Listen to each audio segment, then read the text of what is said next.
Bismillahirrahmanirrahim. Assalamualaikum warahmatullahi wabarakatuh. Alhamdulillah, summa alhamdulillah, wassalatu wassalamu ala rasulillah sallallahu alaihi wasallam wa ala alihi wa sahbihi ajma'in, amma ba'd. Kita awali dengan membaca basmalah.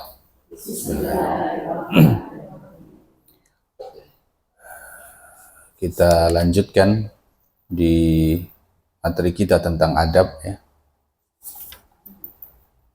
Adab terhadap Al-Quran atau adab terhadap kalamullah. Coba direview ulang di yang poin ke-9, ya, yang punya bukunya. Adab dalam membaca Al-Quran, atau bisa juga adab dalam berinteraksi dengan Al-Quran. Yang ke-9, poin yang ke-9 adalah menangis ketika membacanya. Rasulullah SAW sebagai hamba dan utusan yang menerima wahyu dari Allah melalui malaikat Jibril terkadang menangis ketika membaca Al-Quran. Nomor 8 belum, Ustaz. Hah? Nomor 8. Nomor 8 belum? Membaguskan suara. Oh. Oke, nomor 8 coba. Memperindah atau membaguskan suara saat membacanya. Salah satu adab membaca Al-Quran adalah memperindah atau membaguskan suara, memilih suara yang terbaik. Ketika membaca kitabullah, dianjurkan oleh Rasulullah SAW, jangan sampai ketika menyanyi atau melakukan paduan suara berusaha membaguskan, namun ketika membaca Al-Quran ala kadarnya, bahkan sekenanya. Dalam hadis Rasulullah disebutkan, zayyinul Qur'ana bi aswatikum, yasilah atau perindahlah Al-Quran itu dengan suara kalian. Hadis yang diriwayatkan oleh Abu Dawud, ya.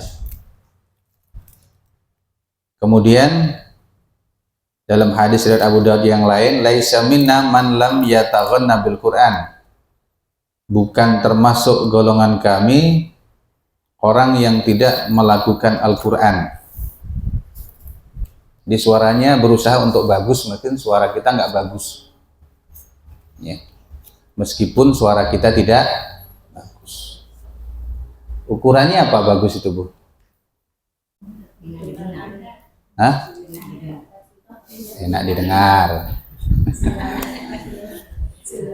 Ya, nanti ukurannya suara itu enak didengar oleh telinga dan sesuai dengan kaidah membaca. Karena tidak semua suara indah itu sesuai dengan kaidah membaca Al-Quran. Nanti akhirnya ada bacaan Quran dengan langgeng Jawa. Nah, itu kan timbul masalah jadinya, kan? Kenapa? Karena tidak sesuai dengan kaidah membaca Al-Quran. Gimana kalau Al-Quran terus kemudian bacaan lagunya dimasukkan ke nada lagu sebagaimana yang kita dengar, kira-kira pas nggak?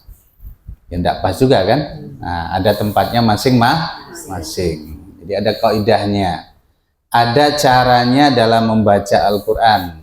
Siapa itu? Tentu yang telah disepakati oleh para ulama.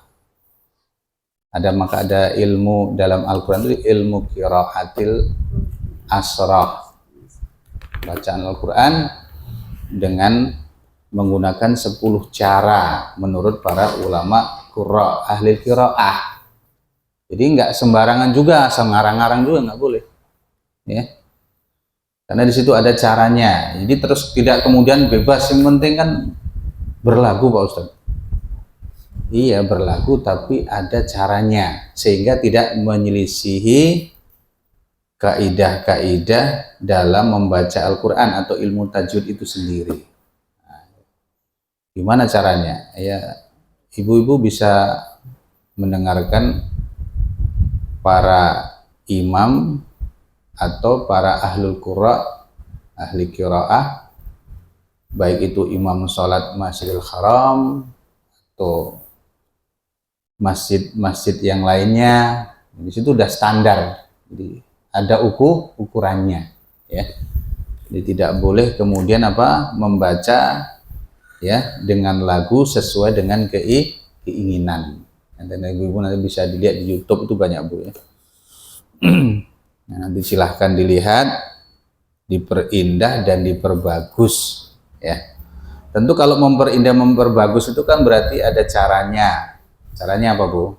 Lancar membaca Al-Quran, tajwidnya pas, ketika harus sukun atau tasdid ya, itu ada tepatnya, ada gunnah, bila gunnah dan seterusnya, itu dalam ilmu tajwid ya. Dan itu pakai ilmu Bu, jadi tidak asalan ya. Itu salah satu bentuk adab ya.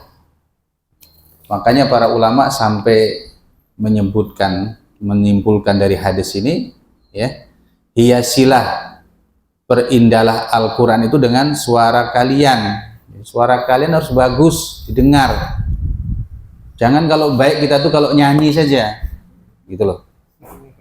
Kalau nyanyi itu kan kuat dan betah ya Bu ya, lama pun bisa. Tapi kalau baca Quran jelek, buruk ya kan? Maka ada para hafid Al-Quran itu ada juga yang mantan selebritis tadi artinya suka nyanyi, mughanni, orang yang pintar nyanyi sebelumnya, seperti Syekh Masyari siapa namanya itu? Bukan. Siapa itu? Orang yang masih muda. Terlalu banyak syekh jadi bingung. Syekh lar apa syekh kidul ini?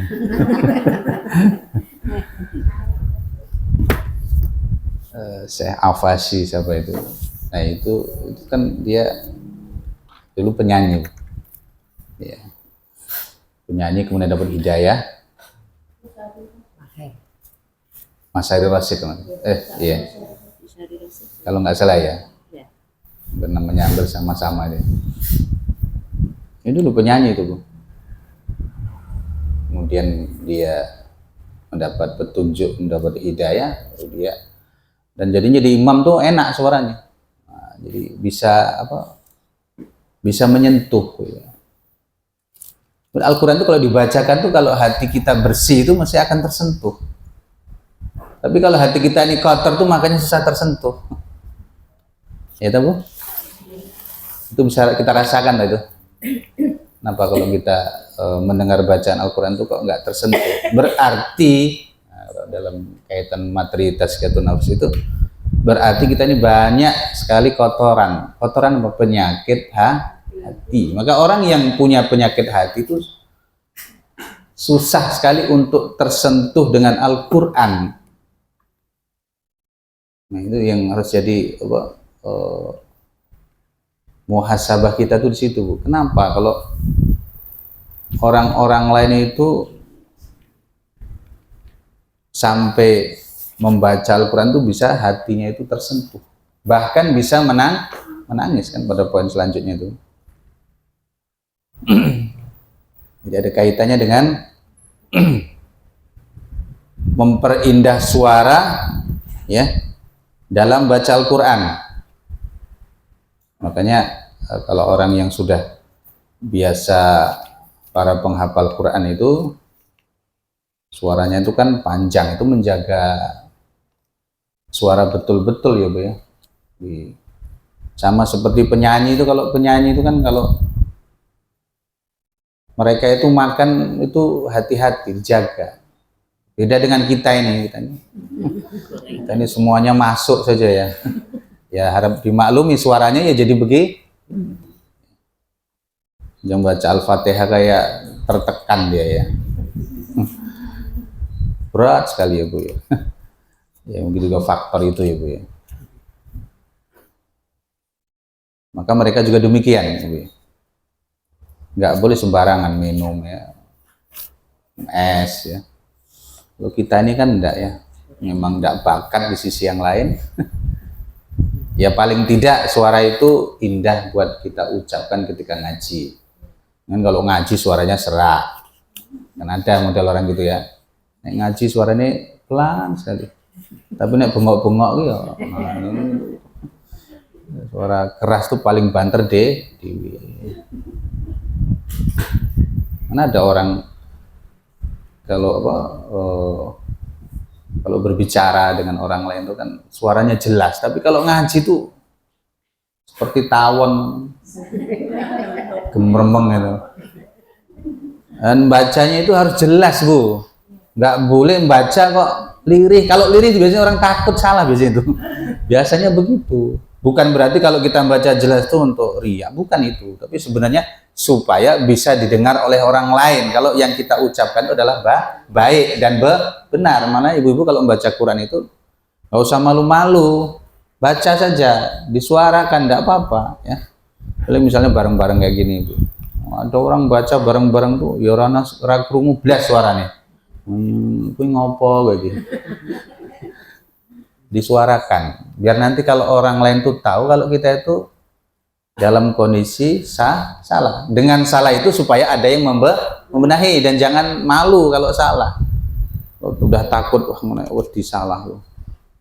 Udah kamu seakan salah terus. Nah, makanya perlu membaca itu harus ditalakikan, ditemukan dengan gurunya, dengan ustadznya. Ustadz, tolong saya dikoreksi. Gitu nggak apa-apa. Jangan takut, jangan malu, ya. Apalagi sudah seusia demikian ini kan gangguan setan itu tinggi Bu. Malu kenapa? Takut kalau ketahuan sama putune. Nah itu kan Ibu, kan ada gitu ya. Takut nanti mosok yang nggak bisa ngaji. Padahal mendino nyeneni putune. Nah. ya. Silahkan diperbagus, disesuaikan dengan kemampuan masing-masing. Dan juga kita memaksakan harus ideal, ya, seperti siapa gitu. Ya kalau bisa bagus, kalau nggak bisa grade-nya turun, nggak apa-apa. Yang penting sudah ada usaha itu saja. Usaha kita untuk memperbagus suara kita ketika membaca Al-Quran. Jangan terbata-bata, jangan terlalu cepat, sedang saja sehingga bisa dinikmati ya. Jadi membaca Al-Quran itu perlu dinikmati, rasakan, ada nggak perasaanmu ketika membaca itu ya. Kemudian yang ke-9, menangis ketika membacanya. Rasulullah SAW sebagai hamba dan utusan yang menerima wahyu dari Allah melalui malaikat Jibril, terkadang menangis ketika membaca Al-Quran. Adapun hukum menangis ketika membaca Al-Quran di dalam atau di luar sholat diperbolehkan, bahkan dianjurkan.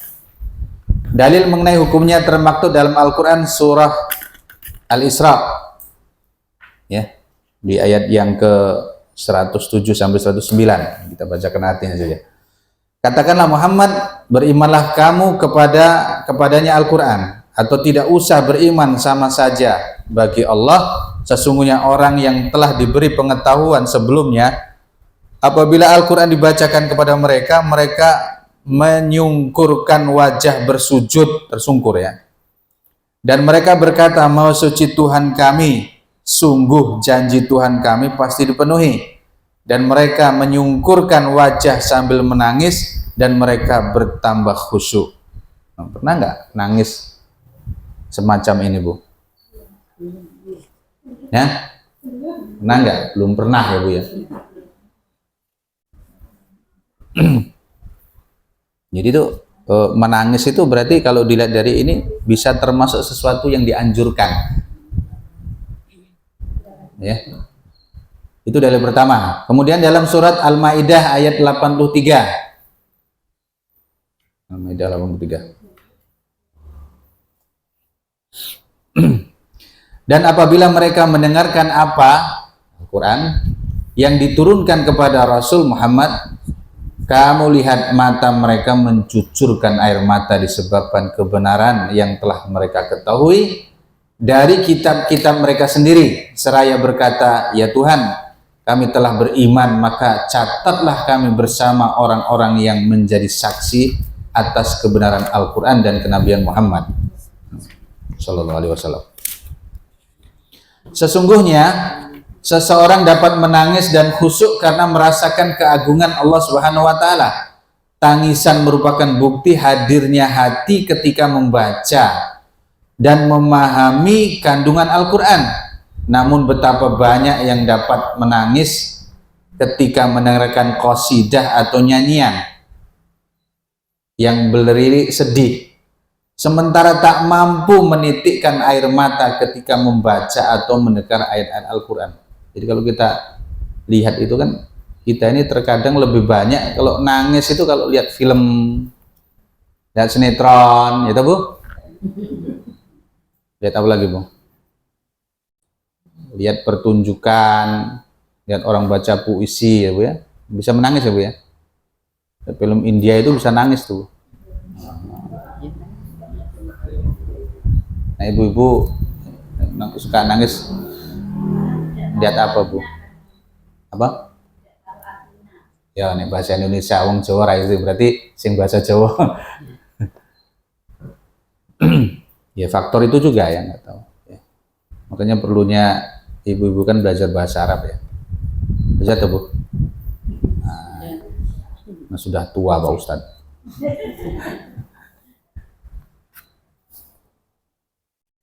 Ya itu faktornya menurut para ulama itu kan kalau kita susah menangis dengan Al-Quran itu pertanda masih ada penyakit hati. Nah, kenapa? Karena Al-Quran itu akan bisa menyentuh hati kita kalau hati kita itu bersih, gampang tersentuh, gampang merenung, ya. Jadi inilah Al-Quran itu yang luar biasa. Maka sampai orang-orang kafir musyrik itu menuduh bahwa yang dibacakan oleh Rasulullah SAW itu adalah mantra-mantra sihir. Itu menurut orang kafir musyrik. Nah, kenapa? Karena ketika dibacakan itu ada daya tariknya sendiri, Bu.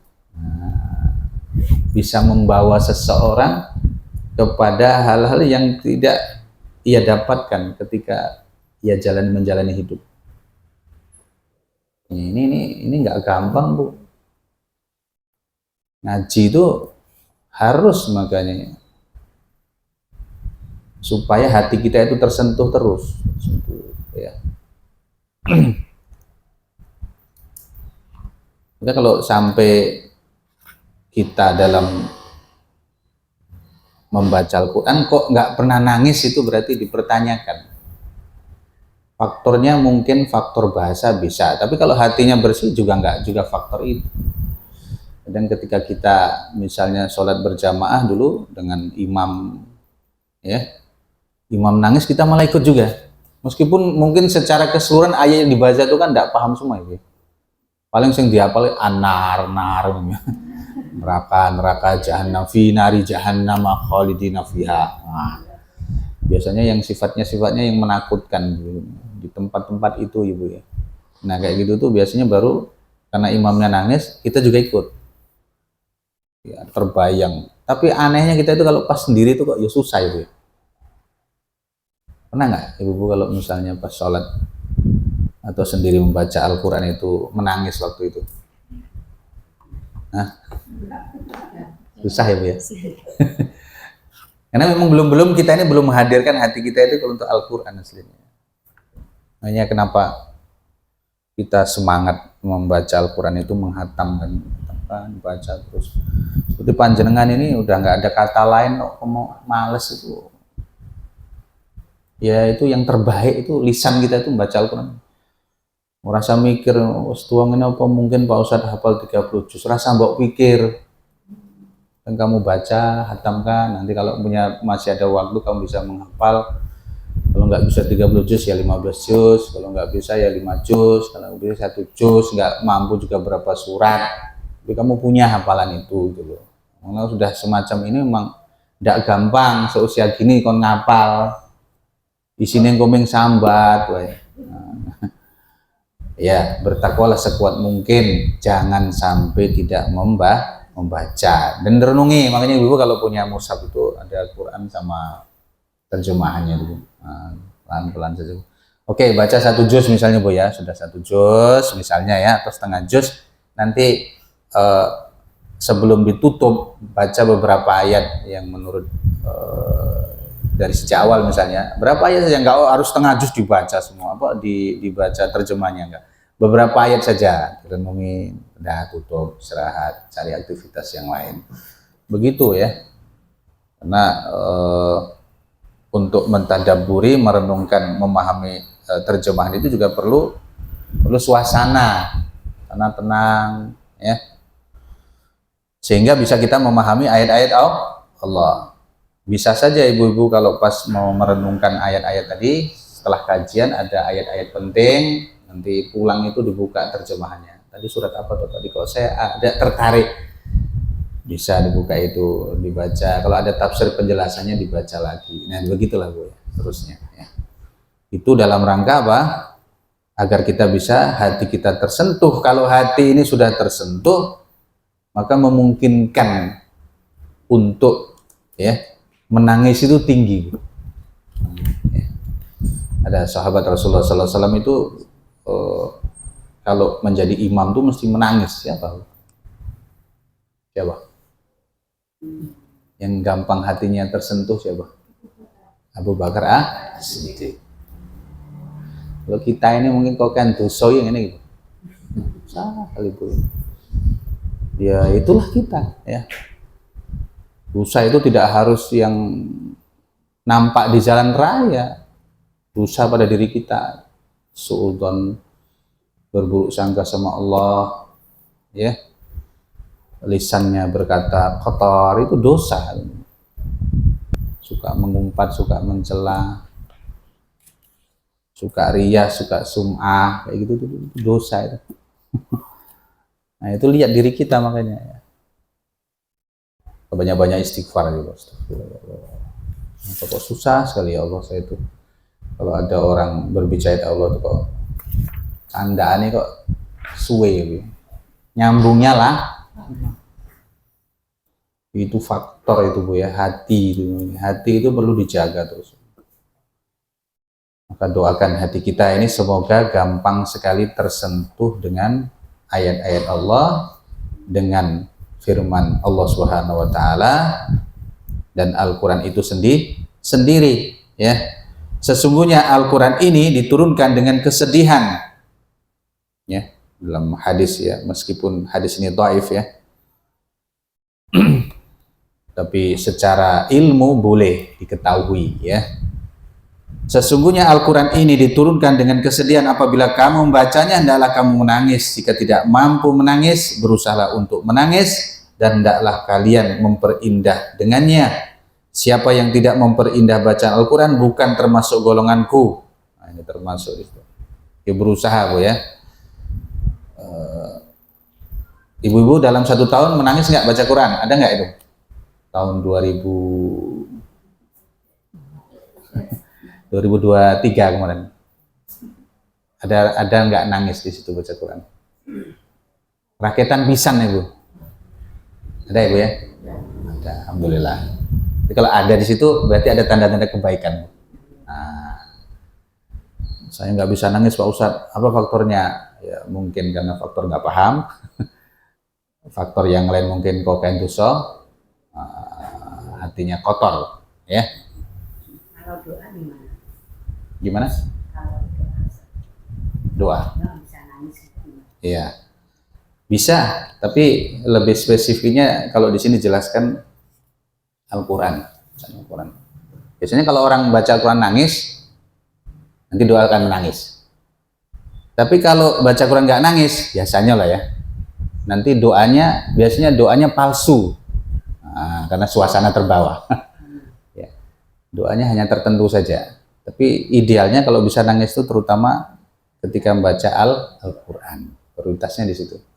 Nanti kalau ini sudah bisa, nanti baru di doa dan seterusnya dia akan gampang tersentuh. Tidak menangis, tapi hati itu rasanya gede gitu. Ya bisa, ya itu faktornya diantaranya ya. Greg mungkin karena mau ngungkap itu, kadang kan orang menangis itu kan tidak segampang langsung nangis ya Bu ya. Nah, kadang ada ayat-ayat tertentu, hatinya tersentuh, sekali dua kali dicoba terus, nah, baru nanti biasanya akan meneteskan air mata ya. Wajilat qulubuhum itu kan hatinya bergetar ya, ada rasa yang berbeda ketika membaca Al-Quran. Tapi kalau kita ini gampang tersentuh dengan urusan duniawi, berarti ini problem, itu masalah. Nah itu ya, makanya jangan seneng dulu kalau kita ini bisa menangis kalau nonton media sosial sifatnya duniawi ya. Nah, nonton sinetron gitu Bu. Kalau dengerin ceramah ini, Apa? dengerin ceramah kadang-kadang cuma menyentuh gitu. Ya itu Itu gimana? ya secara hukum boleh ya. Ya mungkin untuk menuju ke Al-Qur'annya diarahkan. Nah, ya, mungkin cara Allah mengingatkan kita supaya bisa mengarah kepada petunjuk Allah kan dengan cara-cara mendengar, kemudian baik ceramah atau nasihat, hatinya bergetar, ada perasaan, diarahkan sampai ke Al-Quran nanti, arahnya ke sana Bu. Nah, udah ke sana berarti sudah komunikasi, interaksi dia dengan Al-Quran sudah mulai menyatu, sudah bisa mengarah kepada yang diharapkan oleh Rasulullah Shallallahu Alaihi Wasallam. Kalau kita nangis dalam urusan duniawi itu memang kebanyakan kita itu fitrah ya, kebanyakannya sifatnya itu. Tapi jangan seneng dulu, bukan itu yang dimaksud menangis. Jadi kita ini biasanya banyak menangis tersentuh tuh kalau dalam perkara duniawi ya Bu. Lihat ada tetangganya fakir miskin, dia susah makan, dan tersentuh ya Bu ya. Nah, itu sifatnya duniawi itu. Semua orang bisa. Orang tidak sholat pun bisa menangis. Tapi kalau yang menyentuh Al-Quran menangis, nggak segampang itu. Ya, nah, berarti ada yang sudah benahi. Apa itu? Tauhid kita, akidah kita benahi. Mungkin ada keyakinan-keyakinan kita ini masih bercampur dengan kesirikan. Oh, nggak ada Ustaz. Ibadahnya dilihat lagi. Itu mempengaruhinya ke situ, ibadahnya. Jangan-jangan ibadah kita ini nggak sungguh-sungguh begitu. Memang secara fisik kita sholat ya Bu ya, iya tak Bu? Fisik sholat atau subuh, duhur, asar, maghrib, isya dan seterusnya, sholat kita. Puasa Ramadan, puasa. Korban, kita korban. Tapi kita tidak bisa mengambil hikmah dari semua itu. Mestinya kalau kita sholat berarti tanha anil fahsya'i wal munkar kata Allah. Kamu bisa mencegah dari perbuatan keji dan kemungkaran. Lah gimana sholat dia tapi berkata kotor? Gimana sholat dia nggak jujur? Kan aneh. Nah, berarti ada masalah. Masalahnya apa? Masalah di hati. Berarti hatinya satu kotor atau hatinya sakit. Kalau sudah hati sakit, nah disitulah tanda-tanda kemunafikan. Ya. Jadi betul-betul Bu. Membaca itu kadang kalau kita kalau hatinya sudah bersih itu Al-Quran maupun doa maupun ceramah itu langsung menyentuh. Apalagi kalau anak-anak akhir sanah itu ya. Ngerti Bu? Iya. Putu-putu jenengan akhir sanah itu. Ya. Kita tersentuh yang mananya sekarang pertanyaan. Oh, orang tuanya diberikan mahkota. Tersentuh ya Bu ya. Ini kita di situ. Tapi aneh wong tuane kayak mahkota, aneh nek wong tuane maca Quran kok tersentuh. Kan berarti kan masih sifatnya hanya di situ berarti menangis kita. Ya. Ya baik juga menangis itu, cuman menangis yang sangat disebutkan dalam adab di sini adalah ketika membaca Al-Quran. Ya, mungkin bagian daripada menuju ke sana ya. Ya alhamdulillah, bersyukur kepada Allah ya. Kalau hati itu sudah tersentuh itu nanti selanjutnya akan semakin lebih baik lagi Bu. Nah, ya. Kalau ada apa? Ada akhir sana wisuda tahfidz kan ada Ibu ya.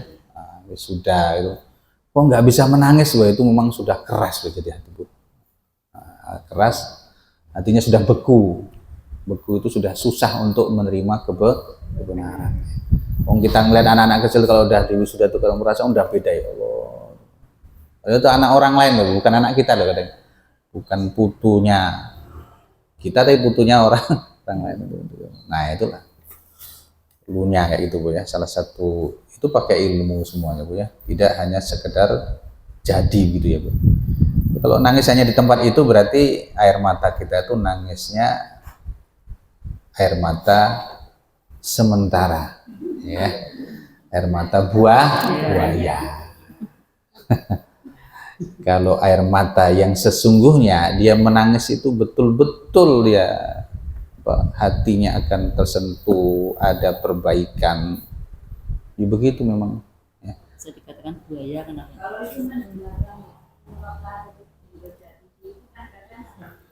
Yeah.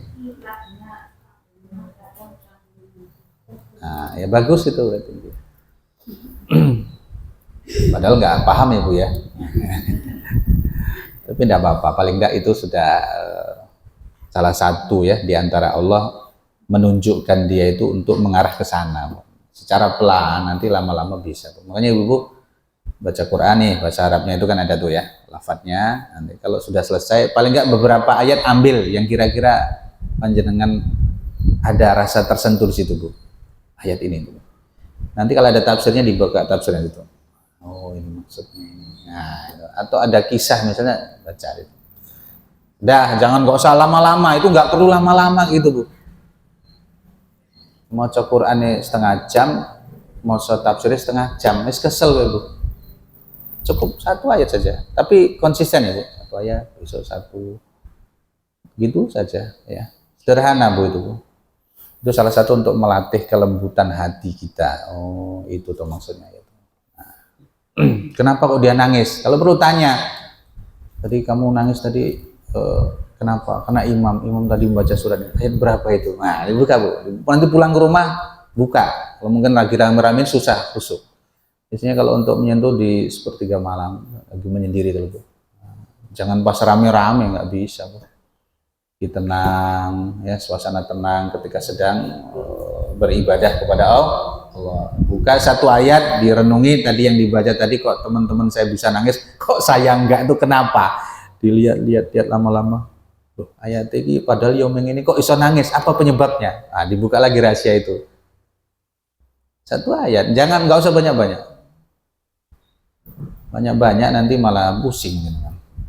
Capek. Dia butuh fokus ya. Satu ayat tapi bisa menyentuh itu jauh lebih baik daripada banyak ayat. Kemudian yang ke-10, tadabbur dan tafakur ketika membaca Al-Quran. Tadabbur dan tafakur merupakan adab tilawah yang paling agung ya, dan paling wajib dilakukan orang yang membaca Al-Quran. Seorang qari tidak akan dapat mengambil faedah dari tilawahnya tanpa tadabbur. Tadabbur itu memahami, Bu ya. Memahami dan tafakur, memikir atau berpikir, memikirkan ya. Allah Ta'ala Subhanahu wa Ta'ala telah memerintahkan hal ini dan mencela orang yang meninggalkannya, seperti firman Allah, afala yatadabbaruna al-Qur'ana am ala qulubin aqfaluha. Maka tidakkah mereka menghayati Al-Quran ataukah hati mereka sudah terkunci? Meninggalkan tadabbur serupa lari dari kitabullah. Sesungguhnya orang yang membaca Al-Quran dan tidak mentadabburinya berarti dia telah meninggalkannya. Oleh karena itu, seseorang yang membaca Al-Quran hendaklah menadabburi ayat-ayatnya, memikirkannya, memperhatikannya agar memahami maksud Allah. Dengan demikian dia bisa memetik faidah dari Al-Quran dengan sempurna. Nah, ini kan perlu tadi, tidak perlu banyak sebenarnya, 1-2 ayat ya. Ya kalau tingkatannya sudah bagus, dia bisa memahami beberapa itu enak saja. Ya tadabburi, pahami betul maksudnya apa ya. Nah itu nanti akan bisa, Bu. Tapi kalau pemula-pemula 1-2 ayat dikonsistenkan, istiqomah kan terus, Bu ya. Maka baca Quran itu tidak kalah pentingnya setelah membaca itu ditadaburi, dipahami maksud tujuannya. Jangan kita ini hanya sekedar baca saja. Dia memang baca itu bagus, tapi tadabur itu supaya bisa apa? Menghadirkan hati kita ini kepada yang diinginkan oleh Allah. Oh, maksudnya begini toh. Ya. Apa kira-kira yang perlu tadabur di surat apa, Bu? Surat apa, Bu? Surat At-Tahrim misalnya, ayat berapa? Ayat 6. Ya ayyuhalladzina amanu qu anfusakum wa ahlikum nar. Wahai orang-orang beriman, jagalah dirimu dan keluargamu dari api neraka. Ada perundang di situ, Bu? Jaga diri kita. Udah diingatkan oleh Allah, diri kita sendiri, ya Allah. Hati-hati diri kita kalau nggak sholat, suka meremehkan sholat, suka berbuat dosa, suka berbuat maksiat.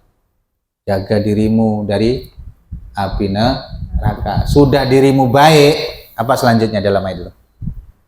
Wa ahlikum, jaga keluargamu. Perlunya itu. Kita ini kalau baik itu jangan untuk diri kita. Kalau kita sudah tahu ilmunya, berarti sampaikan ilmu itu kepada keluargamu. Jadi benahi itu dulu dirimu, kemudian benahi keluargamu. Ini poin penting ini, Bu.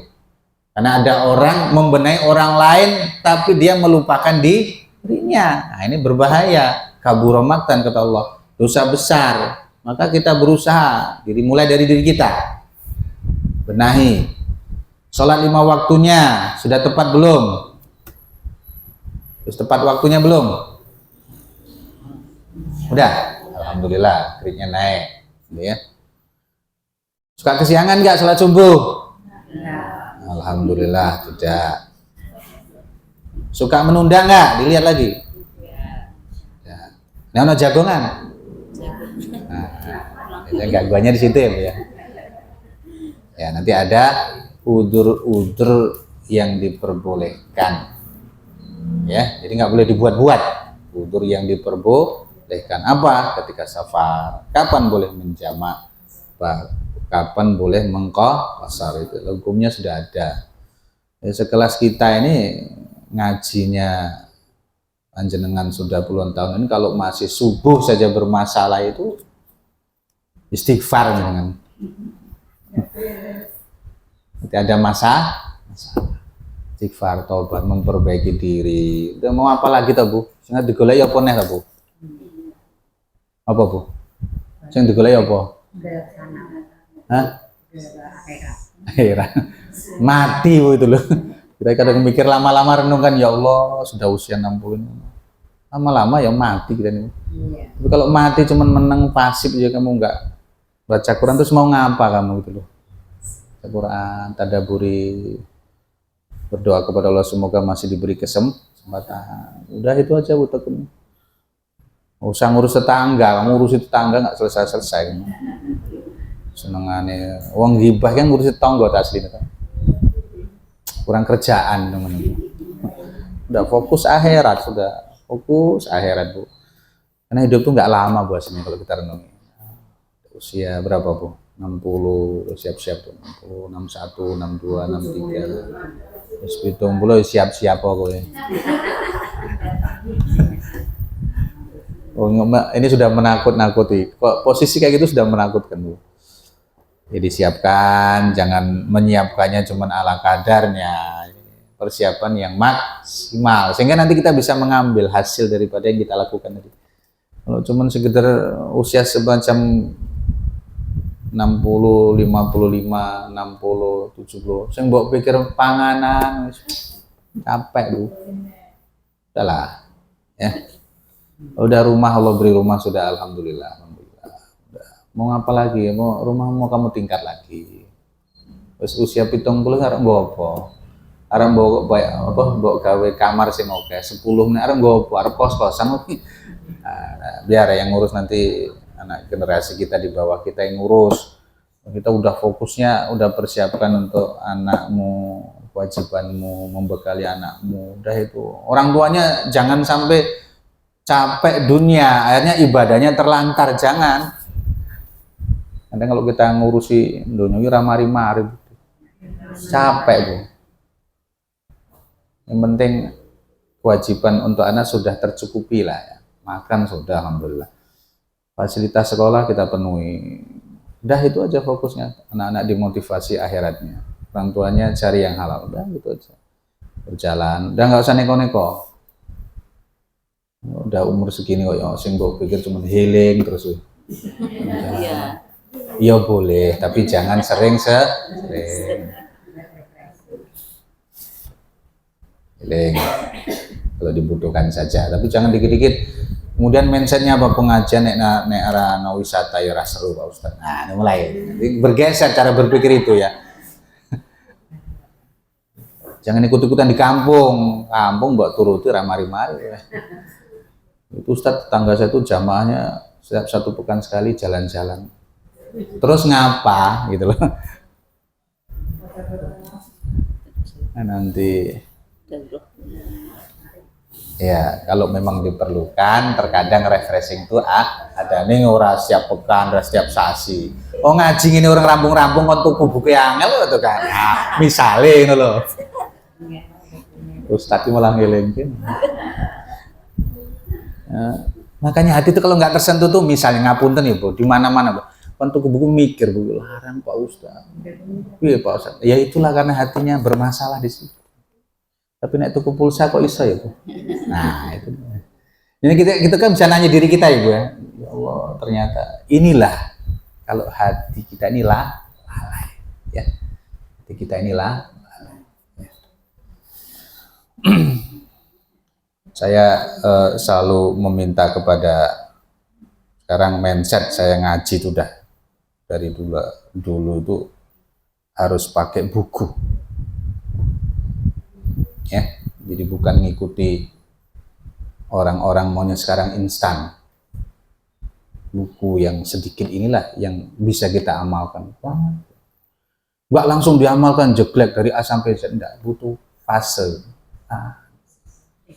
Tafsir itu pelan-pelan beberapa ayat terus selesaikan. Meskipun misalnya ini bertahun-tahun, enggak apa-apa, karena ilmunya masuk di sini semua. Cuman orang tuh lain, kok iku yang borana sing lain ilmu nih Pak Ustaz. Itu aja kamu belum diamalkan. Gitu. Nah, itu pelan terus.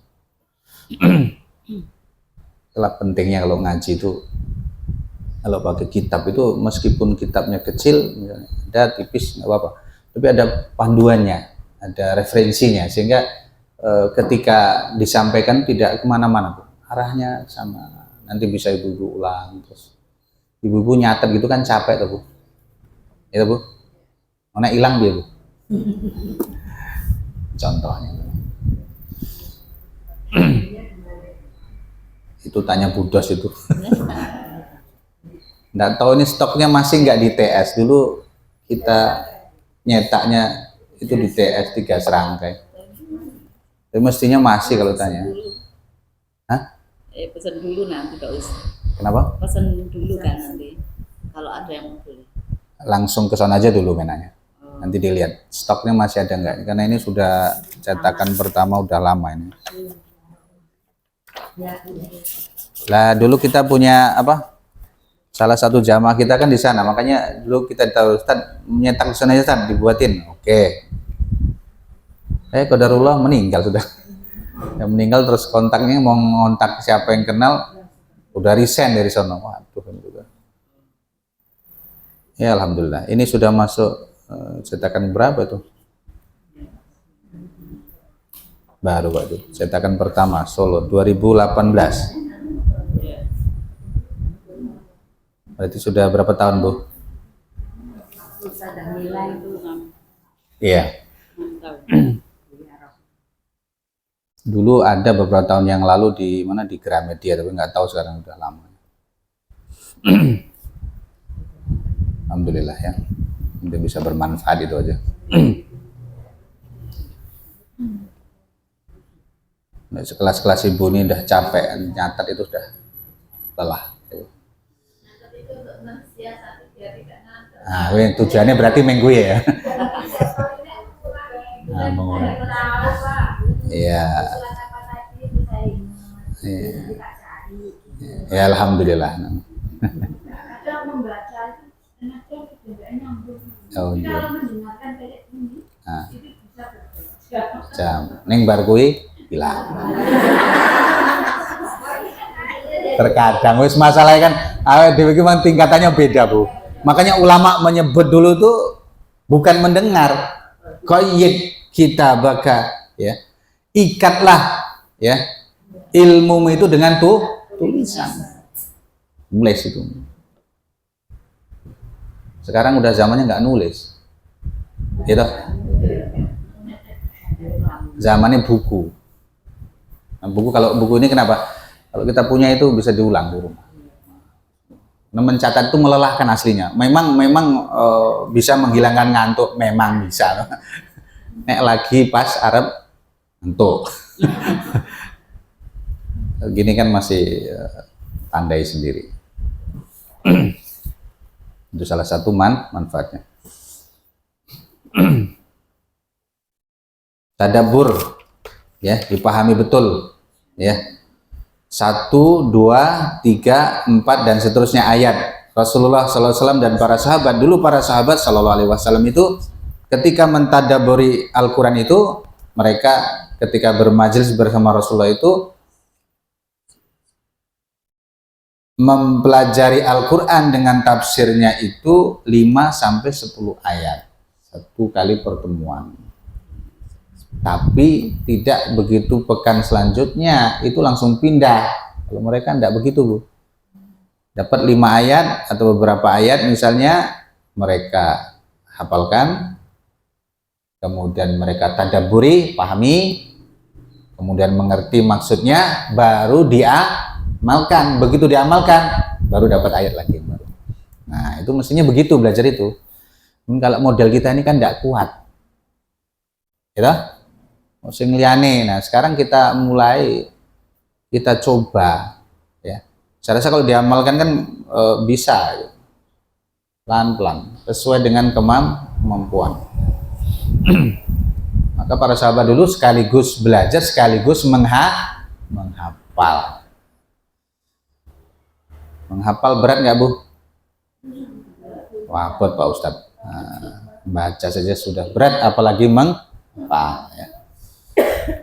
Karena kekuatan menghafal seseorang itu kan diawal dari membaca. Sudah membaca, dia tadabburi, maka kalau sudah tadabburi isinya, oh itu melekat, Bu. Susah hilang, Bu. Nah, tapi itu perlu murojaah diulang. 25 kali. Apa, Bu? Iya. Orang SD TK, Bu. TK, anak-anak TK itu cepat sekali, Bu. Sekarang kan lagi musimnya wisuda. Nah, akhir sana wisuda ya di mana-mana itu. Nah, anak TKA, TKB, TKA sudah hafal juz 30. TKA itu 1 kali duduk. Ya. Alhamdulillah ada perkembangan luar biasa, Bu, ya sekarang itu. Ya mungkin kalau pas masanya panjenengan dulu nggak ada gitu, Bu, ya. Nah, belum ada. Ulangi, Bobi. Ngeles. Ulangi. Ngeles, Ustaz. Iya. Moco ya, Bu, ya. Memang yang sekarang kita apresiasi banyak lembaga-lembaga pendidikan yang KPTK itu apa. Ibu-ibu kalau nyekolahkan anak-anak cari yang basicnya arahnya ke akhirat lah. Dengan sendirilah ngerti gitu ya. Jangan sekedar sing penting sekolah, nanti nyesel, nanti us tua-tua ini nyesel. Nah, kan baliknya TPR ora gelem. Serah mungkin. Dan kita bekal kita hanya di situ, Bu, ya. Anak-anak kita, anak-anak keturunan kita, kamu ngajimu lo bisa menghafal 30 juz, alhamdulillah. Syukur. Nanti grade-nya kalau udah itu udah aman, Bu, sholatnya udah perhatikan. Udah, nanti itu sudah dasar utama pegang, Bu, ya.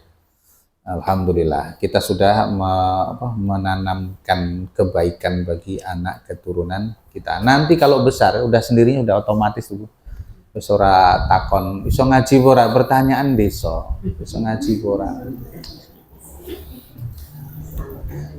Udah tidak ada lagi pertanyaan gitu dalam keluarga kita. Jelas bisa karena sejak dulu sudah dididik ya. Nah, kalau udah usia-usia tua itu ya memang harus banyak bersabar, Bu. Menghadapi orang tua harus banyak bersabar ya. Karena sabar itu disayang oleh Allah Subhanahu wa taala. Ya bersabar tapi dimotivasi kembali agar lebih berkualitas lah lagi. Tidak usah menyesal, pokoknya maju terus ya. Jalankan terus apa-apa yang diinginkan oleh Allah dan Rasulullah SAW. Yang ke-11, tidak menghatam Al-Quran kurang dari 3 hari. Menghatamkan Al-Quran tidak kurang dari 3 hari merupakan petunjuk ya dan bimbingan dari Nabi SAW. Hal ini lebih dekat pada tadabbur, tafakur, khusyuk dan penunaian hak-hak tilawah. Nabi SAW pernah bersabda kepada Ibnu Amr, bacalah Al-Quran dalam 1 bulan. Aku Ibnu Amr berkata, sesungguhnya aku mampu menghatamkan kurang dari itu. Sampai beliau bersabda, bacalah hatamkan Al-Quran dalam 1 minggu dan jangan kurang daripada itu. Hadis riwayat Bukhari. Kemudian dalam redaksi yang lain disebutkan hadis berikut dari Abdullah bin Amr berkata, Rasulullah SAW bersabda kepadaku, bacalah Al-Quran dalam 1 bulan. Aku berkata, sesungguhnya aku mampu dalam kurang dari 1 bulan. Beliau bersabda, bacalah Al-Quran dalam 3 hari ya. Meskipun hadis ini dihukum oleh Syekh Albani menghukumi hadis ini adalah hadis hasan li ghairihi atau hasan sahih ya. Yang paling tidak target kita, karena kalau kita sekelas suruh ngatamkan 1 kali itu memang nggak gampang. Al-Imam Syafi'i ketika Ramadan itu menghatamkan berapa kali? Menghatamkan berapa kali? 60 kali. Selama Ramadan. Sehari 2 kali. Berarti sehari berapa? Itu kelasnya lain, jangan bawa mikir. Oh, kelasnya dia cukup gini langsung jalan. Awak dhewe iki kelasnya mumet donya wis dipikirin mumet terus. Ya, kiri kita turun lah. Makanya kan sering kita sampaikan, meskipun kita ini bukan penghafal Quran, jangan pesimis dulu. Paling tidak 1 baca Quran dikonsistenkan, dihatamkan. Orang mau cotok. Kalau orang baca semua baca, tapi hatam belum tentu. Hatam itu dari A sampai Z. Al-Fatihah, Al-Baqarah baru 5 halaman. Nanti atau besok lanjut halaman 6 terus sampai berakhir juz 30 surat terakhir An-Nas. Silahkan kalau bisa, paling tidak ya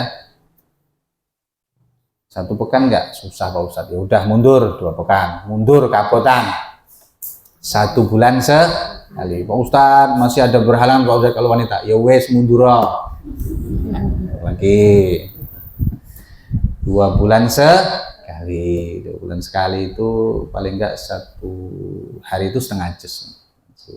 5 halaman Bu, 5 lembar 10 halaman. Berat juga 3 bulan sekali. Berat mundur 4 bulan.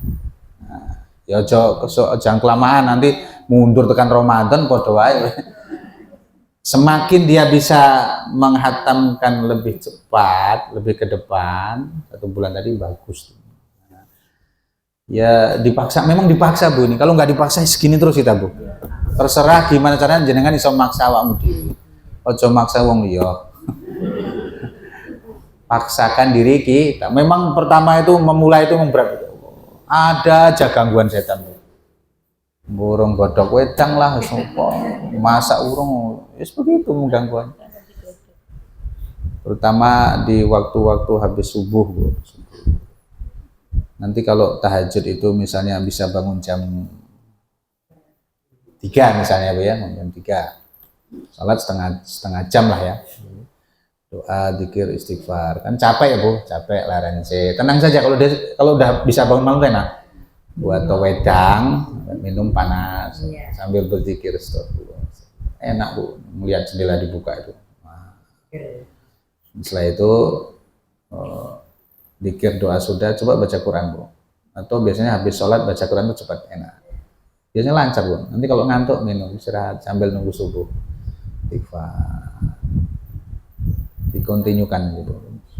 Nanti panjenengan coba bisa itu. Makanya Qurannya punya Quran khusus. Quran khusus. Yang pindah-pindah, jangan pakai HP. Gangguan itu. Buka HP kelunding. Kasih tahu. Baca Quran khusus, punya Quran khusus. Kalau Qurannya hurufnya kurang besar, cari, beli. Ada tak Bu? Di Arafah. Ada kalau mau kurang besar, pakai mushaf tahajud kan? Nggak mau. Kasihkan tempat, kamu bisa nyantai buka. Iya begitu, nggak apa-apa. Kenapa? Lakon ini juga nggak bisa, wes tua nyantai. Kan ada tempatnya tuh. Didesainkan kan bisa kalau nyaman betul.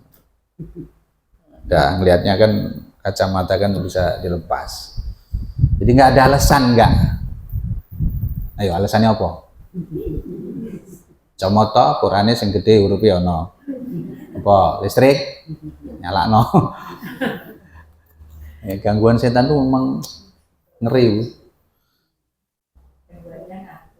Nah ya itu tadi.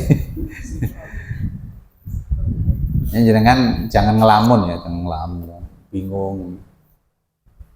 Nyantai gini Quran tuh ada di ruang tamu terus. Ngaji enak di depan situ. Kalau nunggu tamu. Tutup, kasih tanda, tutup lagi. Nanti nggak terasa loh Bu, satu juz itu cuman 10 lembar Bu. 10 lembar. Mosok 10 lembar sehari nggak bisa, itu kebangetan.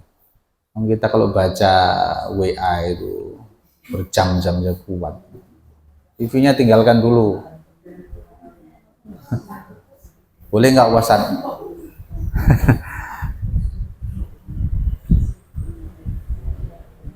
Kan ada orang begini, Ustadz, boleh nggak Ustadz, saya mau nonton TV? Boleh. Terus syaratnya apa? Kamu paling nggak 1 juz selesai.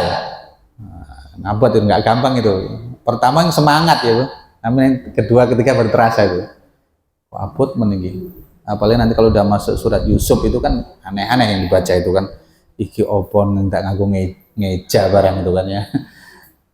Yang lain itu kan masih bisa ya baca lancar ya. Ini saat tertentu itu nanti kan ada ayat-ayat bacaannya itu yang gharib, yang aneh. Silakan dihatamkan. Mau 1 bulan sekali, 2 bulan sekali. Saya ngasih minta kepada saudara kita yang di luar itu paling tidak 3 bulan sekali. Nah, Ibu nanti kalau ada nggak tahu ada nggak acaranya? Hatam Budos 3 bulan sekali dengan jamaah, ada nggak ini? Belum ada ya, harus diadakan. 3 bulan sekali. Bacanya kapan Ustaz? Baca sendiri, tapi 3 bulan harus datang ke sini sudah hatam. Orang ngaku-ngaku hatam gue. Nah, iya. Oh, di masyarakat kampung ngaku-ngaku hatam tuh banyak tuh. Intinya apa? Ya mangan mau.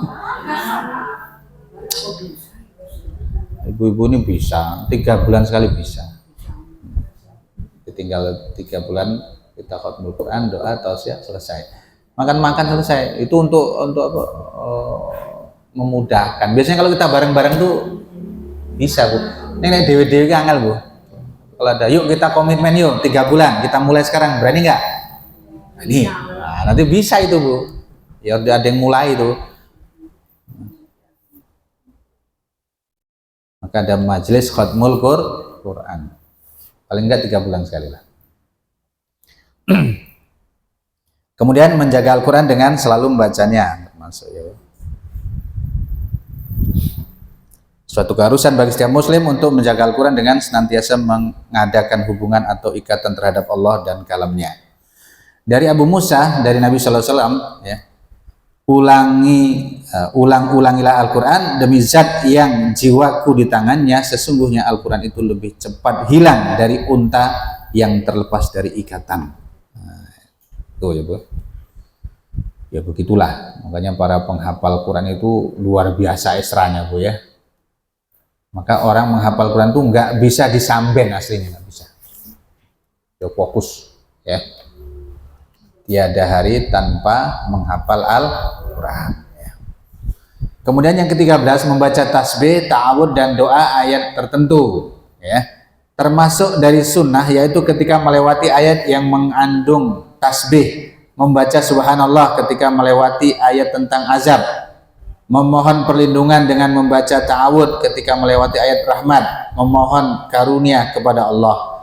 Hal tersebut sejalan dengan hadis Nabi SAW dari Hudzaifah apabila beliau melewati radhiyallahu ya, sallallahu alaihi wasallam melewati ayat yang di dalamnya terdapat tasbih, bertasbih.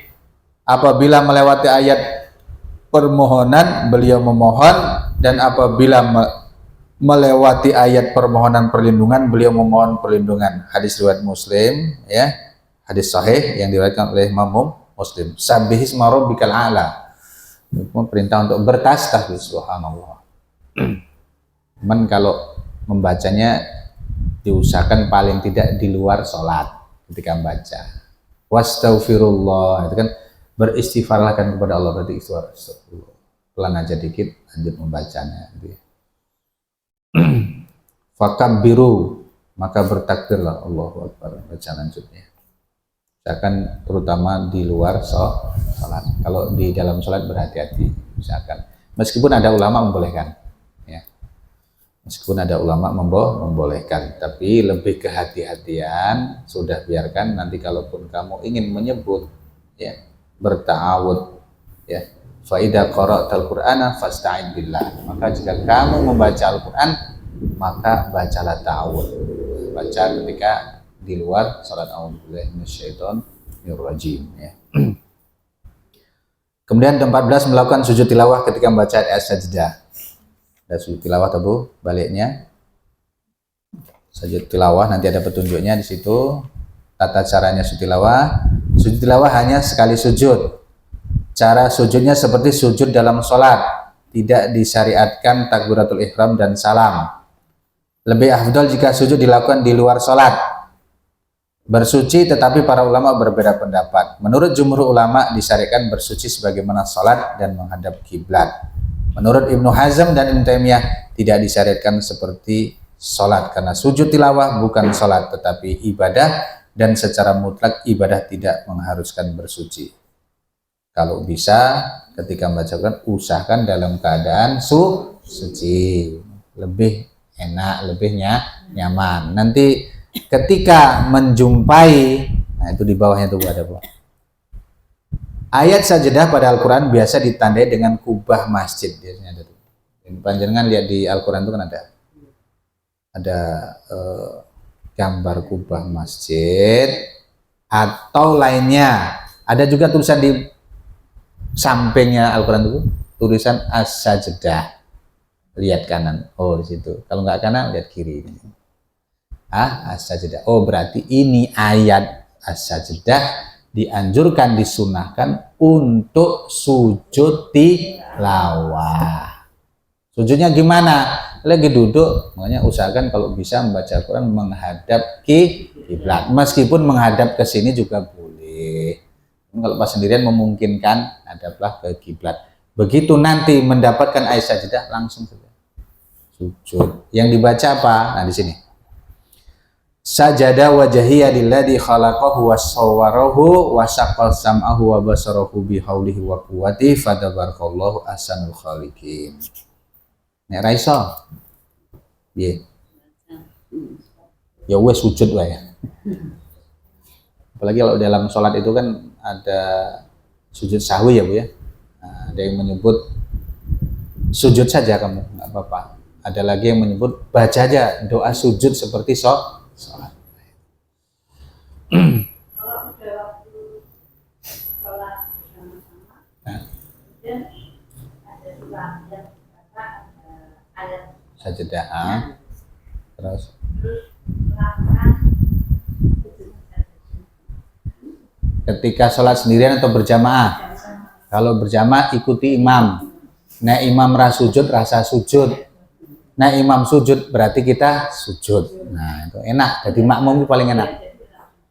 J. Baru baca langsung Allahu Akbar langsung sujud. Sebaiknya imam juga nggak boleh langsung, kalau di masyarakat yang belum paham kan kaget, nanti takbir dikira ruku, imame sujud, Allahu Akbar, makmume itidal, imame berdiri